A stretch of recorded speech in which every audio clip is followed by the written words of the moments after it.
नमस्कार आदाब। आप देख रहे हैं आपकी पुकार। इस वक्त हमारे सामने जो शख्सियत है जनाब रजी अनवर साहब, जो कि आपने इसको बहुत सारे जगहों पर देखा होगा, प्रोग्राम में देखे होंगे और काफ़ी एक्टिव रहने वालों में से हैं। हालांकि ये परिचय के मोहताज नहीं है, लेकिन आज हम उनसे रूबरू हैं चूँकि हमने सुना है कि रजी भाई जो है अभी जो नगर परिषद के जो चुनाव है उनमें ये भाग ले रहे हैं। हालांकि ये समाज में काफ़ी एक्टिव रहते हैं और सोशल एक्टिविस्ट भी हैं और काफ़ी रुचि रखते हैं समाज सेवा से। और आज हम उनसे रूबरू होकर ये सवालात करेंगे कि आखिर आप किन मुद्दों को लेकर इस मैदान में आए हैं। हालांकि इसके अलावा आप काफ़ी समाज सेवा पहले भी किया है। तो सबसे पहले स्वागत करते हैं रजी भाई आपका हमारे चैनल पर। शुक्रिया आपकी पुकार की पूरी टीम का और मुकर्रम भाई का खास तौर पर, चूँकि मेरे बहुत ही करीबी हैं। जी जी जी। अच्छा, जैसे कि सबसे पहला सवाल आपका यही रहेगा कि आप तो इससे पहले सोशल एक्टिविस्ट होकर ही आपने बहुत खिदमत की है अररिया के अंदर, और दूसरी बात यह है कि काफ़ी एक्टिव भी रहते हैं और युवा साथियों में से भी हैं, आप हमारे हैं। मगर इसके बावजूद हम आपके पास आने का जो मकसद है सर, ये है कि आप आखिर इस मैदान में क्यों आए, रीजन क्या है? देखिए, दरअसल पिछले 5-7 सालों से मैं देख रहा हूँ वार्ड की जो स्थिति है। जी जी। मैं एक लंबे समय से मीडिया में रहा हुआ हूँ। हाँ बिल्कुल। चूँकि मेरे घर के आगे एक गड्ढा था, नाला था, बीचों बीच नाला है। इसमें ढक्कन लगवाने के लिए हम बहुत परेशान हुए। नगर परिषद में गए, डीएम के यहाँ गए, एसडीओ के यहाँ गए, सब जगह लेटर लगाए, कुछ नहीं हुआ। बाद में फिर उस पर दोबारा लेटर दिए, इस पर अभी तक काम क्यों नहीं हो रहा। तब उसमें जो है उसके नाला की सफाई की जाती है। तब उसके बाद उसमें स्लैब जो है नगर परिषद के कार्यपालक पदाधिकारी पूर्व में अभी वर्तमान में भी कार्यपालक पदाधिकारी हैं भवेश कुमार जी, उनके द्वारा जो है स्लैब जो है लगाया गया। उसके अलावा इंदिरा आवास के सिलसिले में हो, चाहे लाइट की समस्या हो या फेज उड़ जाता है, तो वार्ड में जो है मतलब उस तरह का कोई नेता नहीं है या फिर कोई सामाजिक कार्यकर्ता नहीं था जो समाज के काम को जो है आगे तक कर सके। और हमको लगा कि अब हमको करना चाहिए, क्योंकि हम सामाजिक काम कर रहे थे और हम अररिया जिला के लिए सामाजिक काम कर रहे हैं। अच्छा रजी भाई, आप तो काफ़ी एक्टिव रहते हैं, हालांकि आप चर्चित हैं, लेकिन हम चाहते हैं कि आपकी पॉपुलेशन के पीछे आपकी जो इतना चर्चित है, कारण क्या है कि आप इतने एक्टिव हैं और लोगों के दिलों में, खासकर यहाँ के जो युवा पर्सन हैं उनके दिलों में आप बहुत ज़्यादा बसते हैं। मेन कारण क्या है इसका? या आपकी सादगी हो या क्या है? हम ये सबसे पहले कि हमारा ताल्लुकात व्यवहार जो है जी समाज में काफ़ी अच्छा है। जी। इसके अलावा हमारी पढ़ाई स्कूल से लेकर कॉलेज तक हुई है, अभी यूनिवर्सिटी तक चल रही है। तो इनके बीच जो है वो दोस्ती करना अलग बात है, लेकिन दोस्ती को निभाना जो है वो हमको अच्छे तरीके से आता है। इसीलिए जो हम जो है मतलब लोगों के दिलों में, युवाओं के दिलों में आपस में और तमाम तरह के जो मुद्दे होते हैं, सुख दुख और कोई भी मसला आता है या मरहला आता है तो हमसे शेयर करते हैं और कोई ना कोई हल हम निकाल ही देते हैं। यानी कुल मिलाकर इनके अंदर जो सादगी है, इनके जो कार्य है वो सराहनीय है। दूसरा, काफ़ी दिनों से हम सोच रहे थे कि आपके आवास पर जाकर आपसे बातचीत किया जाए कि आखिर आप इस मैदान में क्यों आए। तो इसके अलावा आप को यहाँ की जो दुर्दशा है, क्या क्या लगा? इसके अलावा आप अपने मतलब मान लीजिए कि वार्ड से ही आप चुनाव लड़ रहे हैं जी। कौन सा वार्ड है आपका? देखिए, आज़ाद नगर वार्ड नंबर 19 है। जी जी। तो मैं आपको कुछ दिखाना चाहता हूँ जो वार्ड के बीच हम कार्य किए हैं। जी। ये अररिया नगर परिषद के कार्यपालक पदाधिकारी को मैंने दिया था तकरीबन 2 साल पहले, एलईडी लाइट लगाने और नाला की गंदगी साफ सफाई करने के संबंध। ये वार्ड का है, ठीक है, ये मेन नाला का है। यानी कि आप किसी पद पर ना रहकर भी आप इन चीज़ों पर काफ़ी ध्यान दिया। और ये दिखाना चाहते हैं पूरे वार्ड के लोग डीएम के यहाँ दिए थे हम लोग। अच्छा, ये स्लैब जो है ऊपर स्लैब नहीं था, ये सड़क का है। ये सड़क का है जो अखबार में छपा था, इसको मैंने छाप के डीएम साहब के हवाले किया और रिसीविंग भी है, रिसीव किया हुआ है।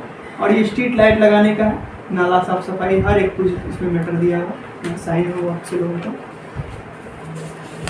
ये सारे कागजात आपके लगभग जो आपने कार्य किया है। ये देखिए, सरकारी नाला जो बीचों बीच टूटा हुआ था, जी जी, उसमें आंगनबाड़ी के बच्चे जो है इसका विरोध कर रहे थे। अच्छा, से तकरीबन 2 साल पहले गए ये, मतलब क्या बताया? आंगनबाड़ी के बच्चे लोग भी इसका विरोध कर रहे थे। अच्छा, सड़क और नाला में नाला पर स्लैब होना चाहिए और सड़क अच्छा होना चाहिए ताकि बच्चे जो है स्कूल जो जाए सुरक्षित जाए, घर से स्कूल, स्कूल से घर आने जाने में दिक्कत ना हो, खास के आंगनबाड़ी के बच्चों के लिए हमने 2 साल पहले डीएम को और कार्यपालक को ज्ञापन दिया है। इसका रिसीविंग मैं आपको दिखा देता हूँ।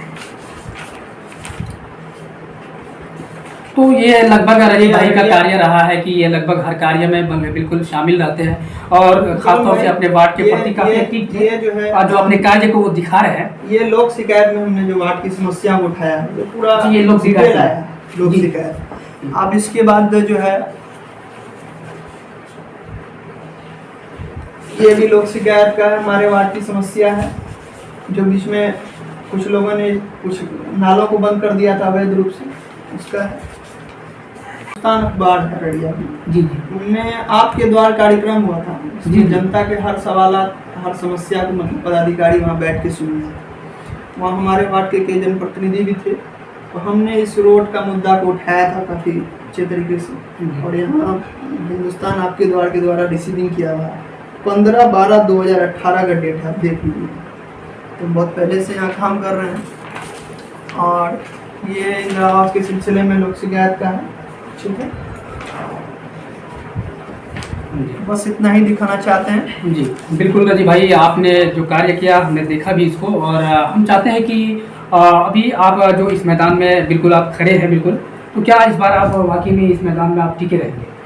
जी बिल्कुल खड़ा रहेगा। ये देखिए तभी वोट कीजिए, चूँकि ये लोग आपके वोट लेकर चले जाएंगे, फिर आपका सुख दुख और साथ देने के लिए नहीं आएंगे। और हम तो आपके अपने हैं जो आपके बीच रहेंगे और आगे भी रहेंगे। तो हम जैसे लोगों को चुनिए जो वार्ड का विकास करें, लोगों के बीच रहें और लोगों के सुख दुख में आपके साथ खड़े रहें, इन्हीं चंद बातों के साथ। जी जी, अब आखिर में हम चाहेंगे कि अगर आप हमारे चैनल के माध्यम से अपने जो वार्ड के आपकी जो जनता है या फिर अपने अररिया वासियों को भी अगर आप देना चाहेंगे संदेश, तो देखिए सबसे पहले आप दे सकते हैं आज़ाद नगर वार्ड नंबर 19, सबसे पहले आज़ाद नगर वार्ड नंबर 19 की तमाम जनताओं से मैं अपील, गुजारिश और प्रार्थना करता हूँ कि एक बार यहाँ के युवाओं को मौका मिलना चाहिए। इसके अलावा कामकाज आपने मेरा तो देखा ही है पिछले 5-7 सालों में, चाहे डिजिटल तौर पे हो और मैंने अभी कागजी तौर पर दिखाया कि मैंने प्रशासनिक तौर पर मैंने क्या क्या काम किया है। बस इसी के तौर पर मुझे वोट चाहिए। मैं पब्लिक के बीच पहली बार चुनाव लड़ रहा हूँ, लेकिन मैं चेहरा नया नहीं हूँ। पिछले 5-7 सालों में जो आपके बीच रहा हूँ तो चेहरा तो पुराना ही हूँ, कैंडिडेट नया। तो एक मौका तो हमको मिलना चाहिए मेरे काम काज को देखकर, युवाओं को देखकर, और हम जैसे पढ़े लिखे लोगों को आना बहुत ज़रूरी है। इससे समाज में बदलाव होगा, समाज में जो है बुराइयां खत्म होंगी। खास तौर पर जो एक मुकर्रम भाई की पूरी टीम नशा पर जो काम कर रही है, हम नशा को जो है हम यहाँ पर उस पर भी हम नजर रखेंगे, यानी कि उस और नशा पर भी हम काम करेंगे। और एक बार रजी भाई फिर आपको हम मौका देंगे, लेकिन हम भी एक अपील करेंगे आपको कि समाज में एक ऐसे व्यक्ति को आप खड़ा कीजिए, ऐसे व्यक्ति को आप वोट देकर उसको प्रतिनिधि बनाइए जो आपके समाज की दुर्दशा के साथ साथ वहाँ की जो समस्या है, जैसे वहाँ के माहौल है, नेचर है, उन पर वो खास ख्याल और ध्यान दे सके। तो क्या कह रहे थे? जी मैं ये कह रहा था कि नशा जो है, जी नशा पर जो हम पूरा काम करेंगे। हम और हमारी टीम इलेक्शन के दौरान अभी हम लोग थोड़ा सा इलेक्शन में बिजी है, उस पर भी हम लोग काम कर रहे हैं। हमारे वार्ड में तकरीबन 15 से 20% लोग नशा करते हैं। वो नशा कैसे छोड़ें, इसके लिए हम लोग जागरूकता अभियान चलाएंगे, लोगों से रिक्वेस्ट करेंगे। और नशा इसलिए ना करें, नशा में आपका पैसा बर्बाद होता है, वक्त बर्बाद होता है, और आपका लत और समाज में बुराई और आपके शरीर में जो है तमाम प्रकार की बीमारियां पैदा होती हैं। इससे बचाव के लिए जो है हम लोगों को जागरूकता लाने की ज़रूरत है। और यकीनन हम अपने आप को जिस दिन सुधार लेंगे उस दिन हमारा समाज, अपना परिवार सुधर जाएगा। इसी बातों के साथ मैं अपनी बात को खत्म करूँगा। धन्यवाद। आप देख रहे थे आपकी पुकार और मैं मुकर्रम आपकी, और हमारे साथ में आज के खास मेहमान थे जनाब रजी अनवर साहब।